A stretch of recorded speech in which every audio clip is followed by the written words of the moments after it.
I'll let you know when it's live. Okay. We're good.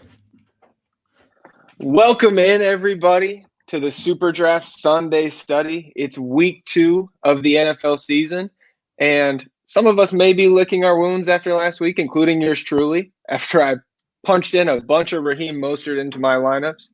But I've got those butterflies again that you get, a couple hours before lock, stayed up late making lineups, checking news this morning, and we're breaking down the slate from a SuperDraft perspective. And I've got two of my good friends here with me. First up, Vlad Sedler at RotoGut. Vlad, how you doing this morning? I'm good, man. I love the slate and ready to tackle it with you guys, ready to crush it. And then mainly my NBA co-host on the Dream Stream, the FTN NBA podcast, but we're both here doing NFL this week and pumped for it. Joe Metz, how you doing, Joe? Doing well. Excited to do a show with Vlad. I know we've talked. We haven't done a show yet, but excited to kind of take a step back from the NBA best balls and focus on football takes. I know you and I have been going pretty hard on those. Yeah, man, I had to turn off my my vibration on my phone over here because I've got picks popping up this morning. I guess people are getting picks in between NFL lineups. But again, we're talking SuperDraft here every Sunday at FTN Daily. And before we get into some of the plays for this week, we're gonna break it down positionally. But if you haven't signed up for SuperDraft yet, I don't know what you're waiting for. You can head over to superdraft.io and you can see at the bottom of the screen, if you use promo code FTN, you're going to get $100 instant match bonus on any deposits of $100 or more. There's a ton of overlay brewing in the lobby right now. I know I'm getting in there. I know Joe, Vlad, a bunch of the other FTN experts are sliding into that SuperDraft lobby. And once you do that, you can head over to ftndaily.com once we're done here and check out the rest of the SuperDraft content that we've had this week leading up to week 2 Sunday. Vlad's got a slate breakdown every week over there for free. Joe's doing a top 5 article. I had kind of a preview video that comes out on Wednesdays. So obviously you're tuned in here. You can check that out after the show. And then going forward every week, we've got free SuperDraft content over there on FTN Daily. And the last thing before we jump in positionally, because if anybody's new to SuperDraft, Vlad, I know we have an app review. You had a strategy article about SuperDraft. So we're dealing with multipliers here instead of that traditional kind of salary cap structure. Can you kind of tell the viewers a little bit about how SuperDraft differs with the multiplier, the lineup requirements, and the scoring? Yeah, it's a pretty cool, unique format. This is its 3rd season here in existence, and they're giving out big prizes. For the $20 entry that is going to overlay today. You got a $50,000 grand prize. And, you're not dealing with a salary cap here. You're dealing with multipliers, every position, every player between 1 to 2x their half PPR point totals. So obviously you've got your studs, McCaffrey's and Alvin Kamara's of the world closer to the 1x multiplier. Then you've got some of the, your wide receiver 3s and tight ends and such. And some values, actually, some really great plays, usually in the 1.7 to 2x range.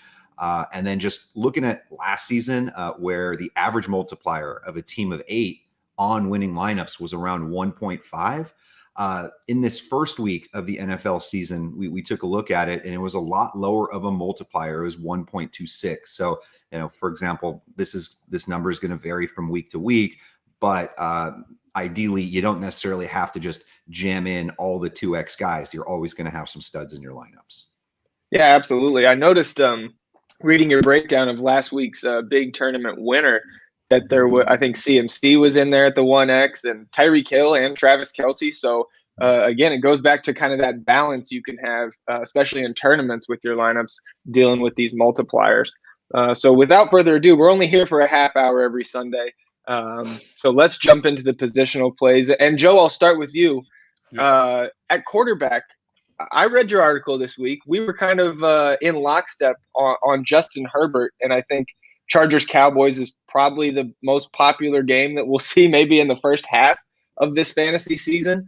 Talk to me about the Chargers quarterback, Justin Herbert. Yeah, it's definitely, you're going to be dealing with some high ownership here, but this is a spot, he's a 1.15x multiplier where I'm okay attacking. The game totals approaching 55 right now, and he's averaged over just about 40 more yards per game in games with totals over 52 in his career. Obviously, only 1 year, but he's shown the ability to air it out. And this, I mean, I don't think I have to twist anyone's arm to play someone against the Cowboys defense. It's atrocious. And the benefit with the Chargers is their defense is hurting right now too. Chris Harris out. So their offense is going to have to step up. Both of these offenses are going to have to step up, because if they don't, the other offense is just going to take off. So I think both Dak Prescott and Justin Herbert are going to be very popular and very viable plays. But for me, it's easy to just default to the player in Herbert with the more aggressive multiplier at 1.15. Dak is, I believe, 1.05. Yeah, absolutely. I noticed Vlad also mentioned both Herbert and Dak. And obviously those guys in the great matchup, I think I saw a couple people talking about how both of these quarterbacks are going to throw for over 300 yards and it's going to be a shootout. So we love that. But Vlad, talk to me about some of these guys with the higher multipliers. I see Tom Brady on your list, and then maybe kind of a more sneaky play with a higher multiplier as well. Yeah, I mean, I'm with Joe. Obviously, getting a piece of that game, Dallas, Atlanta. Dallas and the Chargers with Dak or Herbert really is a good way to go. But there are some alternatives, especially if you want to make your builds a little bit differently in the larger GPPs. Tom Brady really does stick out. I think in general, this isn't a week where I'm going to be paying up for a mid-range or high-priced quarterback. So Tom Brady at 1.2x, it's Tampa Bay has the highest implied total on the slate, 32.5 at the moment. And there's no reason to think why this team is going to take their foot off the brakes, even if they do have a lead. And this is the NFL. I mean, wild things happen all the time. We saw Atlanta absolutely dead in the water last week. Watch them come in and step in and actually get some points on the board in this one. If that's the case, then it's a really high potential of Brady being the top scorer on the slate, especially with all of his weapons there. And then secondly, my sneaky guy, probably not someone I would play in my primary lineup. But if you do get some exposure to those afternoon games, Dallas and the Chargers, Seattle, Tennessee, all those teams, you could roll with Mac Jones. So the rookie looked pretty poised in his NFL debut. Now he's facing a Jets team in a game that is going to have basically nobody rostered. And this Jets defense is just atrocious. We talked about it last week where we attacked Sam Darnold with them. Their secondary basically let go of who was supposed to be their most talented player, Bless Austin. And now you've just got 3 UDFAs, 6-round picks, just guys nobody knows about. They got worked pretty hard last time. And then if you pair Jones with either Jacoby Myers, who's probably due for his first career NFL touchdown at 1.65, or deep threat guy Nelson Aguilar at 1.7, you might have something cooking here. Yeah, absolutely. And I was flipping through your slate breakdown last night and saw Mac Jones, and I was kind of shocked. I know he's a converted quarterback, right? Jacoby Myers, and hasn't been in the league that long, but the fact that he hasn't caught a receiving touchdown yet kind of surprised me. So I did sneak in a Mac Jones, Jacoby Myers stack into my MME build on SuperDraft. But to close it out here, Joe, you got 2 more guys that I think you're kind of targeting in your builds, and one of them is my favorite quarterback, a holdover from my list last week in Jalen Hurts from Philly. So talk to me about Jalen and then your other guy here at quarterback. Yeah, I think, there's been a lot of pessimism regarding Jalen Hurts, or a lot of skepticism, I should say, this offseason, but I think he spelled that in week 1. Like, the Konami code upside is nuts. And on paper, San Francisco's not a defense we like to attack, but if Jared Goff can dice them up, I think just about anyone in the NFL can. And he's still, for his upside, I do think 1.3x is a very generous multiplier for someone like Jalen Hurts, given his rushing ability. And, similar to the Mac Jones, Jacoby Myers stack, you can get a stack of Jalen Hurts and Devonta Smith. Jalen Hurts at 1.3. Devonta Smith at 1.5 is another very, very generous multiplier, given the target share that he saw in week 1, and I expect that to continue. But the other guy that I think is very sneaky on this slate is Teddy Bridgewater. Absolutely nobody's going to play him. His 1.45x multiplier is appropriate for a player of his caliber, but his efficiency should be something that's working in his favor against a defense in Jacksonville that got absolutely torched by Tyrod Taylor and the Texans last week. And without Jerry Jeudy, there's going to be a bit more of a concentrated target share. I'm not 100% sold on pairing Cortland Sutton with him at 1.3 because I think there are receivers even outside of a stack that I like quite a bit more. But Noah Fant at 1.4 at a volatile tight end position you can get. If you really, really want to get deep, Tim Patrick at 1.55, he's a home run threat. I think that's fine. So if you are chasing the overlay in this large tournament, I do think some type of Teddy Bridgewater stack and then bring it back with like a Laviska Shenault or a DJ Chark, who we saw have a second most air yards among all wide receivers at 1.4. I think that'd be a good game stack that no one is targeting. Yeah, absolutely. And I think those guys, like you said, are going to be low owned, and that's what you're looking for in these big tournaments, because you're going to have a high ceiling from most of your positions if you're going to get on top of that leaderboard. So before we move into running back, we got G in here. What's going on, G? If you guys have any questions as we go here through the last 20 minutes of the SuperDraft Sunday study, fire them in the comments, and we will make sure to discuss whatever is on your mind leading into week 2. So running backs, Vlad, it's like we can't get away from this game, right? You've got Austin Eckler up top at the 1.35x. No receptions for him last week. Tell me what's going on with Austin Eckler. I mean, I don't think there's anything necessarily going on, and this is the exact kind of opportunity that you jump in on because of all the viable running backs on the slate. I do think that Austin Eckler is going to go a little overlooked. I think you're going to see a lot of people go with the wide receivers to pair with Herbert, or as a bring back with Keenan Allen at 1.1, or Mike Williams at 1.6, even some Jalen Guyton and Jared Cook at pretty low multipliers. But the guy that I think is going to be heavily involved this week is Austin Eckler. Just Herbert was in a position where he just he didn't need to check down a lot last week. He had a lot of time and space to make the moves that he needed to make. He might have a little bit again this time, but against this Dallas defense in this really high-paced environment, 1.35 just seems awfully cheap for Austin Eckler. And I think because it's half-point PPR, people start thinking, Austin Eckler doesn't get that many carries, doesn't really, get in the end zone. But I think it's a sneaky play. I think you're looking at like a Kamara Jr. type performance at a really good multiplier.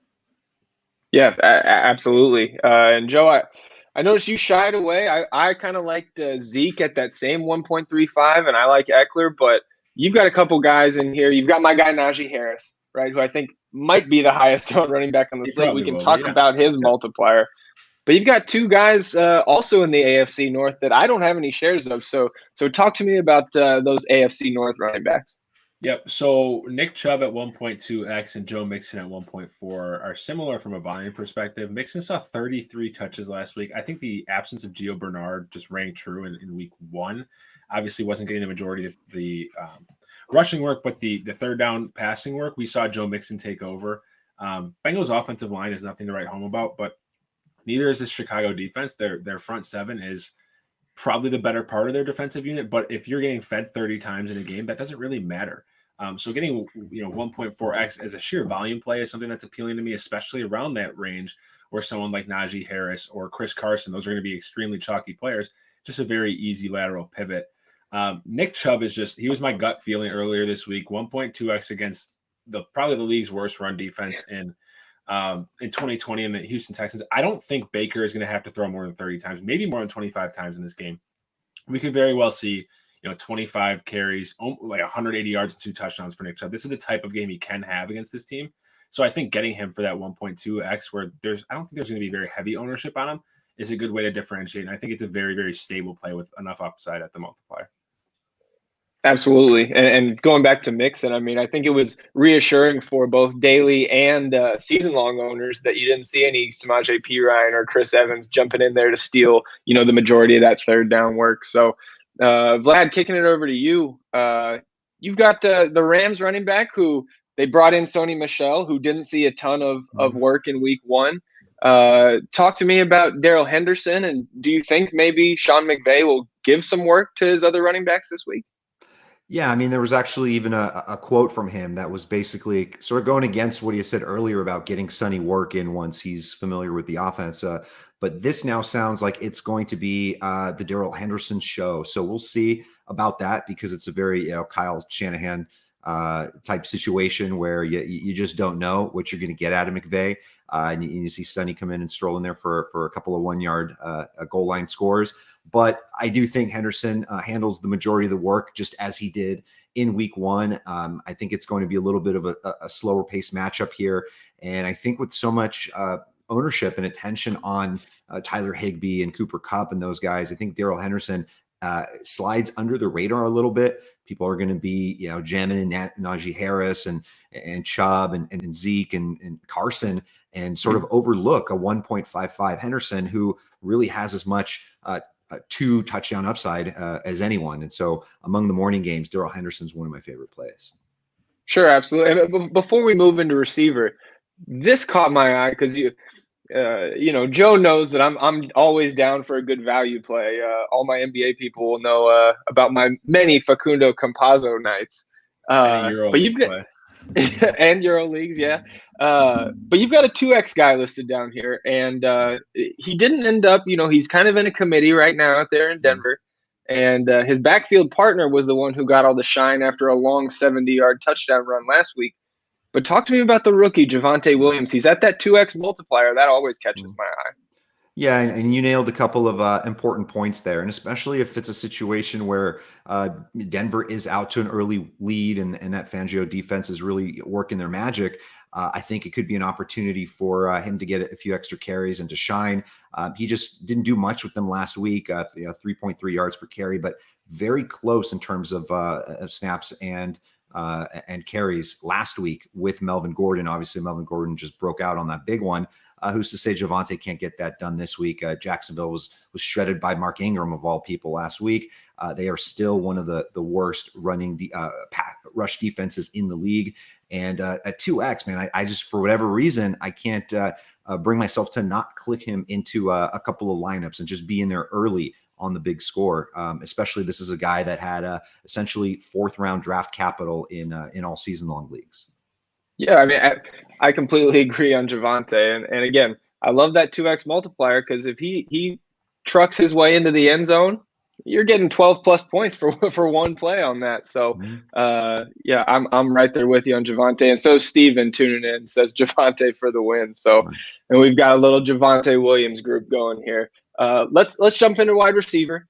And Vlad, I'll go right back to you. I think we can kind of touch on CeeDee Lamb lightly because I think everybody's on him. That 1.4x multiplier is pretty ridiculous this week after he saw 15 targets. So talk to me about CD and then some of your other favorite receivers.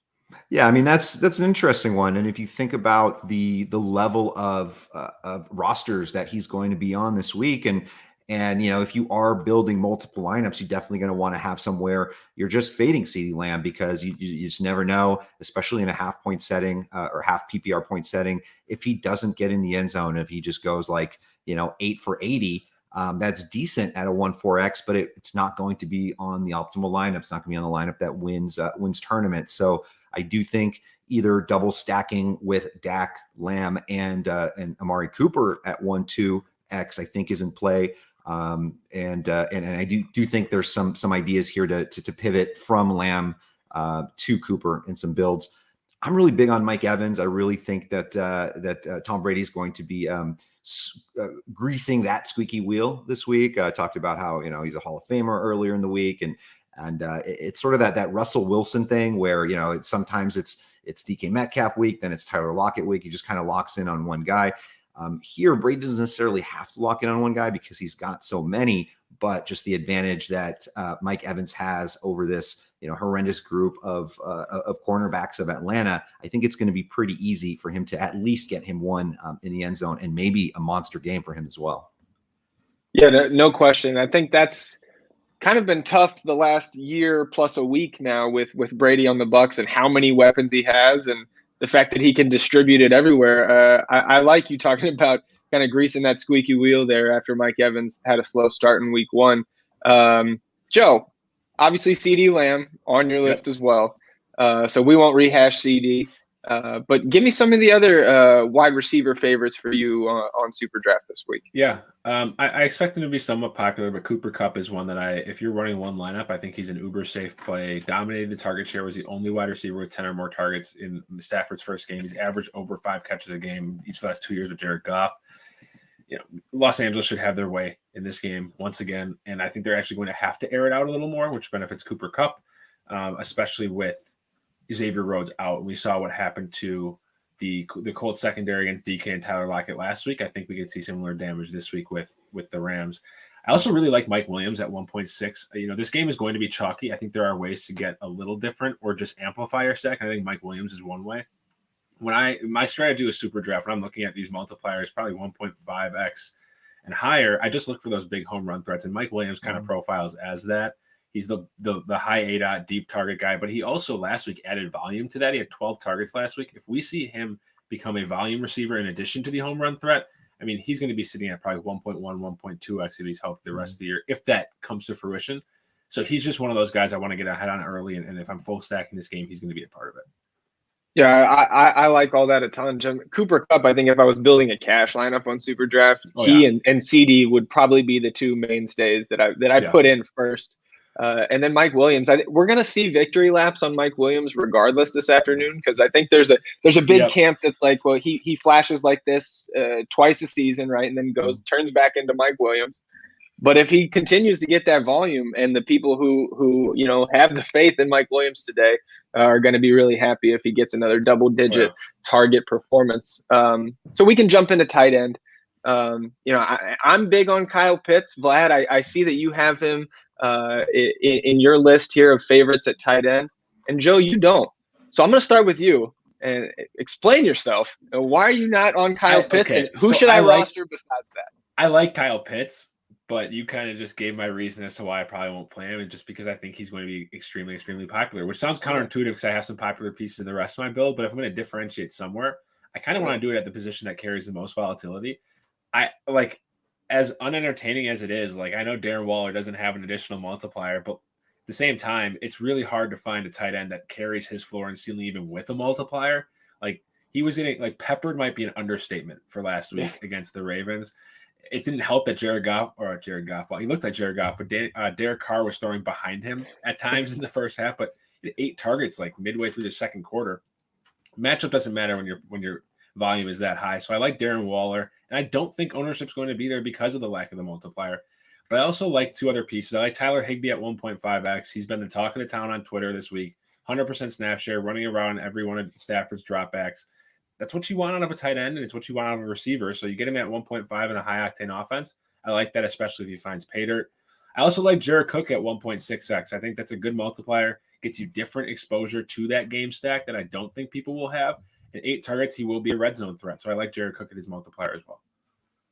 Yeah, absolutely. And that's a piece of that Chargers-Cowboys game that I hadn't really thought to get to yet, is Jared Cook. So I like that at the 1.6.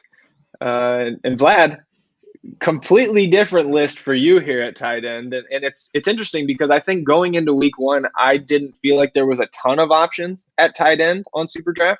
Mm-hmm. And now I like all these guys that you all are listing. So help me kind of narrow it down. Who's your top guys at the tight end position?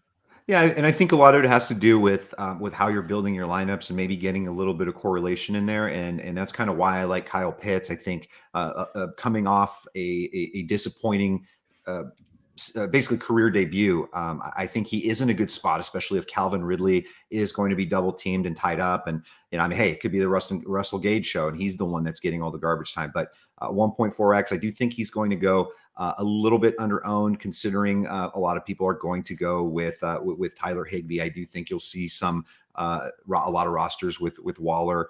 Even Cole Komet is 1.7, and then of course people getting in on that Dallas stack, they're going to go with some Jared Cook. But really a big fan of Kyle Pitts' bounce back this week, and especially on my Brady stacks.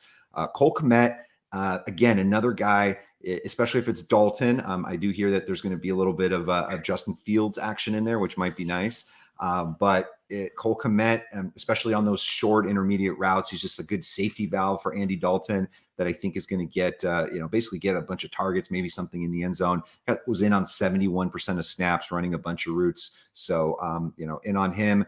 And then, my sneaky guy this week is Adam Troutman, and picked him up in a bunch of season-long leagues last week. 2x. I know Juwan Johnson got all the love because of the 2 scores, and Jameis Winston really seems to like the guy. But Adam Troutman, I don't think we were even expecting to play in that first game back because he was injured in the preseason, and now he basically had 82% of the snaps compared to just 27% of Jawan last week. It's going to be a little bit of a slow-paced game, but if you want to differentiate, I think Adam Trautman might be a way to go. Yeah, man, I love that call. Again, a 2X guy. I'm always a sucker for a 2X guy on SuperDraft. But you talked about how Jawan Johnson kind of overshadowed him with the fantasy points last week. But Trautman had a huge. I mean, they only threw 19 or 20 times, but 6 targets for Trautman. I think that's a great under the radar play on SuperDraft here in week 2. Before we close it out, again, anybody tuning in, fire in any questions you have. We'll get to those before we take off. But the last topic I want to touch on, fellas, top stacks. We know any site you play on, you're going to want to stack quarterback with a receiver or a tight end. Give me some of your top stacks here for week 2, Vlad. I think if you're getting in that exposure on the Dallas and Chargers stacks, I think you want to be different a little bit elsewhere. So if you are loading up on that, either, sort of go a little bit deeper, take an extra step and add another receiver, or go, weird with like a Blake Jarwin at 1.9 or Dalton Schultz, and maybe differentiate your running backs. Maybe that's where, instead of going with a chalky Najee Harris or someone else, you go with like a Javonte Williams or an Eckler or someone like that. But one stack to me that's a little different that I'm going to love is going to be that Brady stack, and hoping Atlanta keeps it competitive.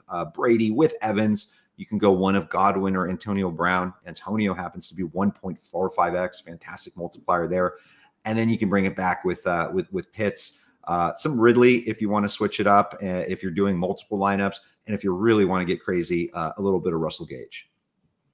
Yeah, absolutely. I like it. I like it a lot. I mean, we saw last week, right, with the opening game, Cowboys-Bucks, that the Cowboys didn't have much trouble throwing on the Buccaneers defense, right? They struggled to run the ball against that defensive front, but I think, Matt Ryan, kind of one of the old heads now in the league, right? I think maybe he can still come out there and sling it and keep this game close.